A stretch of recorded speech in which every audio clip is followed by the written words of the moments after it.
Dinar Candi serta Ridho Ilahi tampaknya tak mau main-main dalam menjalani hubungan pacaran mereka. Kedua pasangan muda ini malah berencana mempertemukan pasangan mereka ke orang tua masing-masing. Tak hanya itu, Ridho Ilahi pun berencana menghabiskan malam tahun baruan dengan orang tua Dinar Candi. Diakuinya awal 2022 nanti rencananya mereka akan menemui keluarga masing-masing pihak. Januari ketemu orang tua aku, kalau orang tua Ridho udah di Bali, nah abis itu baru kita bakal bicara keluarga. Kita planning ketemu bapak aku Januari, kata Dinar Candi saat ditemui di kawasan Tebet, Jakarta Selatan, Senin, tanggal 27 Desember tahun 2021. Mengenai ini, Ridho pun sudah siap akan bertemu dengan keluarga Dinar Candi.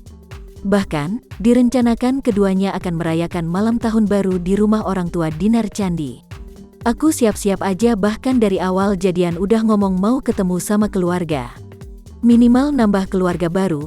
Sekarang jalan sama adiknya udah deket, cuma sama bapak ibu belum, baru video call doang, pengen banget, ucap Ridho. Tahun baruan rencana ke tempat orang tuanya, lanjutnya. Saat ini hubungan Dinar Candi dan sang kekasih, Ridho Ilahi mulai menuju ke arah yang lebih serius. Keduanya berharap di tahun baru 2022 nanti bisa satu visi dan misi terlebih dahulu, kemudian bicara ke persiapan pernikahan.